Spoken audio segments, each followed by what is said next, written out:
আমরা বিএসটি থেকে মোবাইল করে আসছি, আমার সাথে ম্যাজিস্ট্রেট স্যার আছে, আমার স্যাররা আছে, একটু আমাদের একটু দেখান না।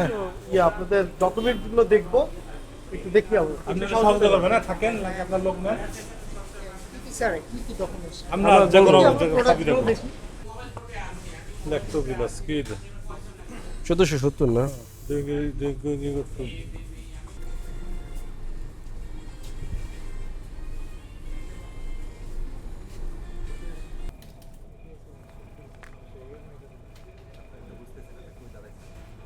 এটা উৎপাদনের কয়দিন থাকে? এটা মেয়াদ উত্তীর্ণ তারিখটা কোথায়? এটা স্যার উৎপাদন ডেট থেকে 7 দিন লাগে। আজকে এটা বিক্রি না হলে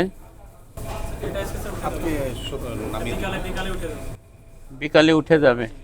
গতকাল উঠাইছেন এরকম আছে? কোথায় রিটার্ন নিয়ে গেছে?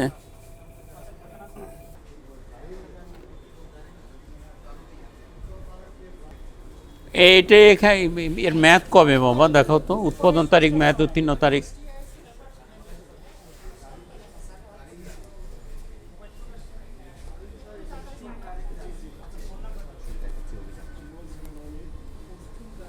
স্যার মেয়াদটা 1/10/2026 সাল পর্যন্ত মেয়াদ আছে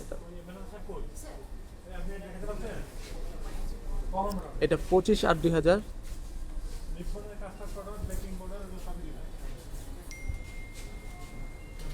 26 এটার মেয়াদ। স্যার এটার মেয়াদটা হলো 1/10/2026। স্টিকার কি এখানে লোকাল বানাই না নাকি বাহিরের? না না, বাইরের না। আমি কনফিউজড। এটা ঢেকে রাখছেন কেন? এই জিনিসটা উনি ছাড় দিছে, একটা কিনলে আর একটা free, buy one get one. তো বাই ওয়ান গেট ওয়ান, তাহলে এটার মেয়াদ কোথায়?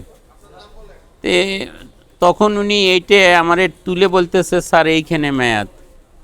প্রত্যেকটা মেয়াদের উপরে স্টিকার মারা। খুলেন, এটা খুলেন।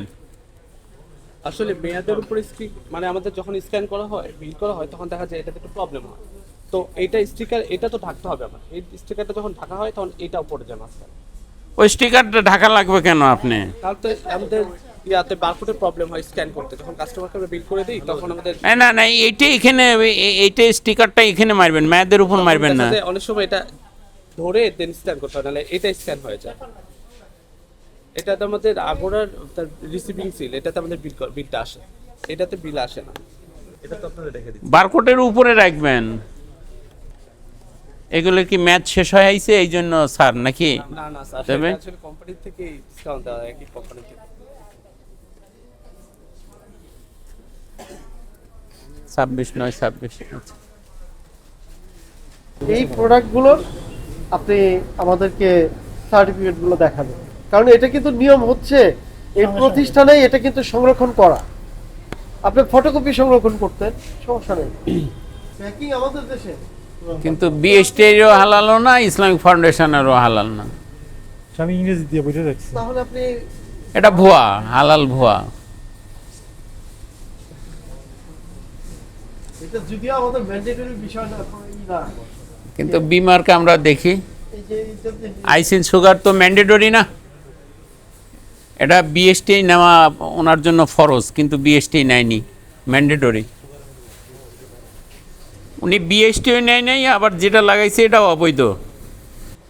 ফার্মেসি এই বোটানিক শ্যাম্পু 2020 সালের জুন মাসে, আর এটা উৎপাদন হলো 22 সালে, ম্যাচ শেষ হবে 24 সালে। তার মানে এর কোনো ছাড়পত্র নাই।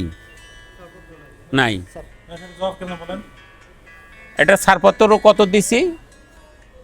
2020 সালের জুন মাসে। উপরে তারিখটা দেখেন না, এই কর্নারে দেখেন।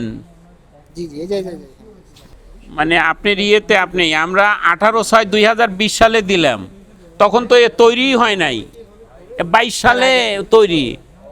তার মানে এটার ছাড়পত্র নেন নাই, আগের মালটা আপনি দিচ্ছেন। নিয়ম হচ্ছে যতবার চালানোর বেঞ্চি হবে ততবারই সাপোর্ট নিতে হবে। একটু বলে দিন। আপনি একটা নিয়ে বারে বারে করা যাবে না। নতুন আছে কিনা একটু আরেকবার টাইপ এমনও তো হইতে পারে আপনার নতুন আছে সেটা বলেন। সেটাই। যদি আপনি এখন থেকেও থাকে না থাকে এটা এখন করেন, যে তাহলে দিছে ওরে ধরুন ফাইন দিয়ে বলেন যে Update আপডেট সাপোর্ট লাগবে, এটা ওল্ড সার্টিফিকেট। আমি যখন ছাড়পত্র দিছি এ তখন জন্মই হয় নাই। আর কি দেখেন তো আপনার কারো কিছু নাম্বার আছে সেটা বলুন। ভাই ওই যে ফার্মেসির যে কাগজটা পাঠাইছে এটার ছাড়পত্রটা অনেক পুরানো 2020 সনের ছাড়পত্র ওই লেটেস্ট সময় লেটেস্ট হ্যাঁ এটা লেটেস্ট লাগবে যেটা একদম 2022 সালে তৈরি হয়েছে। এই দুটো কি ইয়ার ম্যান্ডেটরি প্রোডাক্ট? ম্যান্ডেটরি প্রোডাক্ট লিস্টে আছে লাইসেন্স লাগে? এটা লাইসেন্স লাগবে লাইসেন্স লাগে? লাইসেন্স কি আছে আপনার কাছে? এখন নেই এখন না, মানে লাইসেন্স কি আছে কিনা? না নাই, ভুল হয়েছে স্বীকার করছেন? আচ্ছা, বাংলাদেশ স্ট্যান্ডার্ড টেস্টিং ইনস্টিটিউট আইন 2018 এর অপরাধ এবং বিচারের ধারা, এখানে এই যে লাইসেন্স ব্যতিরেকে যদি এটা না নেন তাহলে 27 ধারায় সেখানে 2 বছরের কারাদণ্ড এবং 1 লক্ষ টাকা পর্যন্ত অর্থদণ্ড বা উভয়দণ্ড বিধান রয়েছে। আপনাকে আমরা এই প্রতিষ্ঠানকে 1 লক্ষ টাকা অর্থদণ্ড প্রদান করলাম, অনাদায়ে 2 মাসের বিনাশ্রম কারাদণ্ড প্রদান করা হলো। আমাদের যে বিএসটিআর সার্টিফিকেট না নিয়েই বিএসটিআর কিছু পণ্য রয়েছে, 328টি পণ্য রয়েছে ম্যান্ডেটরি পণ্য। ওই পণ্যগুলো যদি কোনো ব্যক্তি উৎপাদন করতে চায় এবং বা বিক্রি করতে চায় অবশ্যই বিএসটিআই কর্তৃক সেটা সনদ দিতে হবে। সেই সার্টিফিকেট না নিয়ে ওনারা উৎপাদন করছে এবং বিক্রয় করছে, সেই অপরাধে আইনের ধারা অনুযায়ী 1 লক্ষ টাকা অর্থদণ্ড প্রদান করা হয়েছে। ধন্যবাদ। আপনার প্রতিদিনের সঠিক এবং নির্ভরযোগ্য সংবাদ সঙ্গী নতুন প্রহরের সাথে থাকার জন্য ধন্যবাদ।